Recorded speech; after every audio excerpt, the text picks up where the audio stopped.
ಬಾಲಿಗೆ ತಾಯಿಲ್ಲ ತಾಯಿಲ್ಲ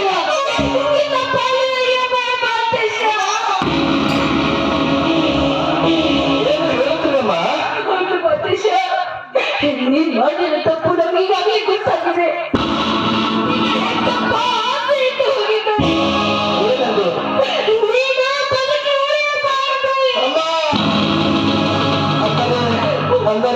ಕೊಟ್ಟಿದ್ದು ಹಾಲಲ್ಲ ಮಗು.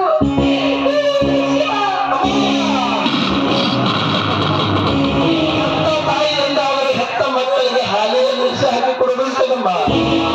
ಈ ಮಾತು ಸತ್ಯವಲ್ಲಮ್ಮ. ಈಗ ಹೆತ್ತವರ ಹಾಲು ವಿಷವಾಗಿದೆ.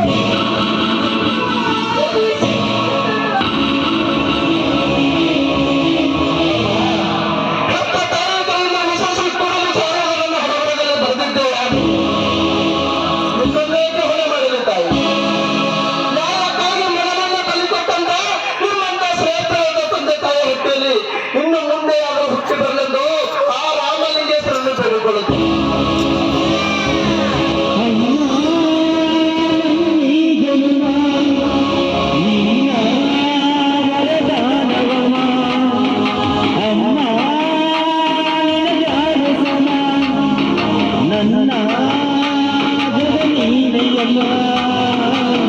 ನಿನ್ನ ಆಲಾದಿ ಪದ ನನ್ನ ಒಳಗೆ ಪದ ಇರದೇ ಅಮ್ಮ ಗುಡಿಯ ಮಂದಿರದ ಇಂದನೆ ಬೇಕಿರದ ನಡುವ ತೈಲದಮ್ಮ ಅಮ್ಮ ಊರೇನೇ ಎಂದರು ನೀ ನನ್ನ ದೇವರು ಜಗದೇ ದೇವರು ನೀ ನನ್ನ ದೇವರು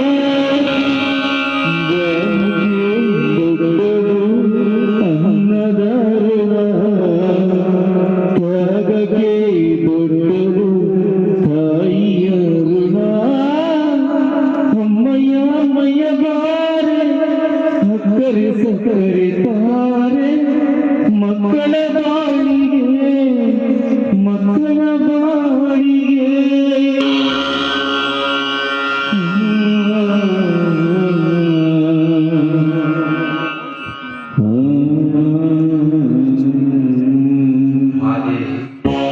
ಯಾಕೆ ಮೌನ ತಾಳಿ ನಿಂತಿರುವೆ?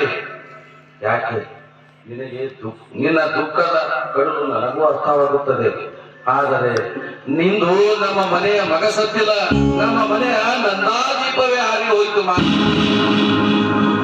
ನಮ್ಮ ಮನೆತನದ ಮಾನ ಉಳಿಯಬೇಕಾದರೆ ನಮ್ಮ ಮಗನನ್ನು ಕಳೆದುಕೊಡಲೇಬೇಕು. ಯಾಕೆ ಮಾದೇವಿ ಮೌನ ತಾಳಿ ನಿಂತಿರುವೆ?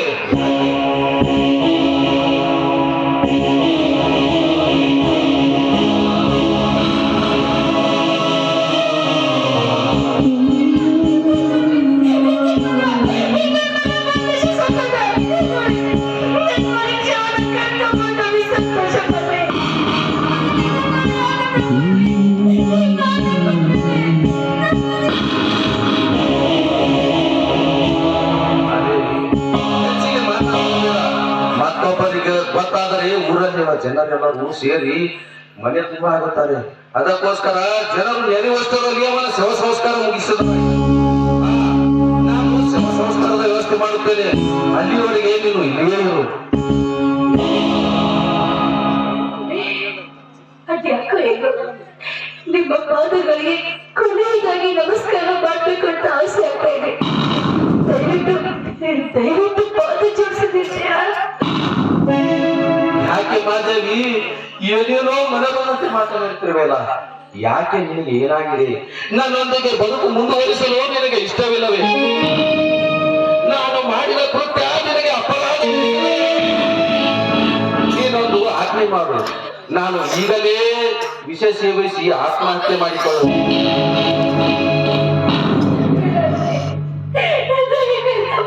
ಮಾತಾಡಬೇಡಿ. ಮನೆತನದ ಗೌರವಕ್ಕಾಗಿ ಬದುಕುವ ಮಾನವರು ನೀವು.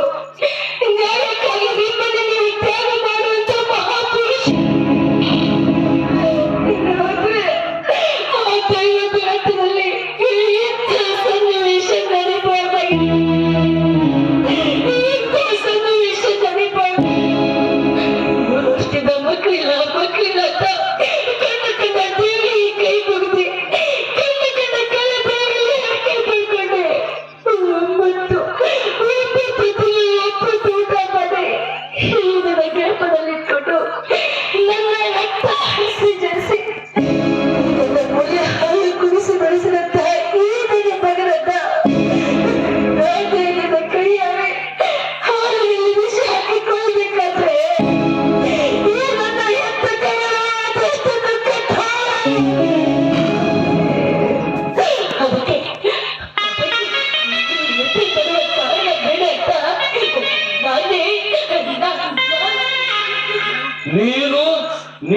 ಮತ್ತೆ ಮಗನಿಗೆ ವಿಷ ಹಾಕುವ ಮುನ್ನ ಅದರ ಅರ್ಥದಷ್ಟು ವಿಷವನ್ನ ನಾನು ಕೊಟ್ಟಿದ್ದೀನಿ ಸ್ವಾಮಿ.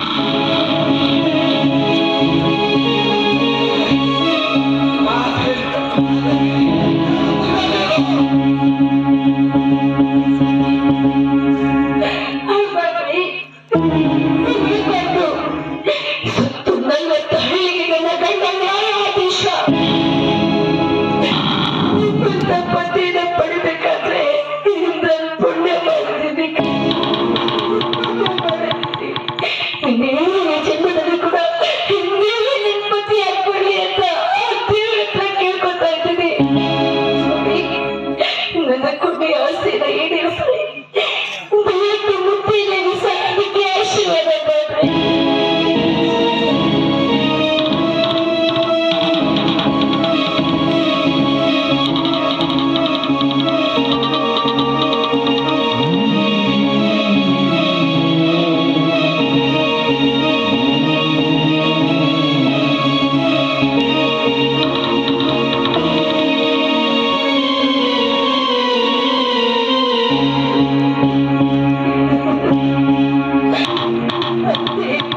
ಒಂದು ಭಾಷಣ ಹೇಳಿದ್ದಾರೆ ಗೊತ್ತಾ? ಬದುಕು ಚಿಟಕ ಬಂಡಿ, ವಿಧಿಯನ್ನ ಸಾಕೇಗೋ, ಮದುವೆಗೋ ಬಸಡಕ್ಕೋ ಕರೆದತ್ತವಯ್ಯೋ ಮಂಕುತಿಮ್ಮ, ಕರೆದತ್ತವಯ್ಯೋ ಮಂಕುತಿಮ್ಮ.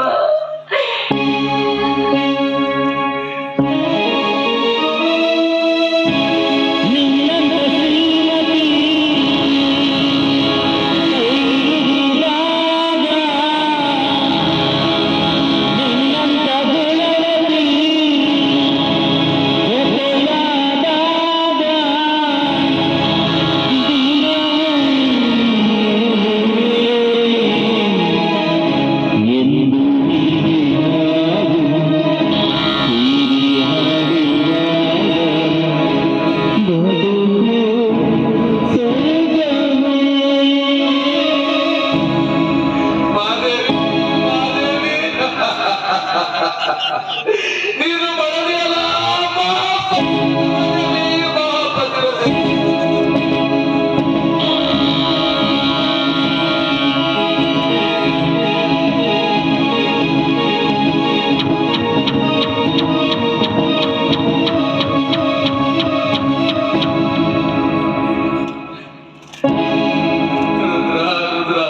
ನಿನ್ನ ಮಗಳ ಪ್ರಾಣ ಪಣಕ್ಕಿಟ್ಟು ನನ್ನ ಮನೆತನದ ಮಾನ ಉಳಿಸಿದ ಮಹಾನುಭಾವ.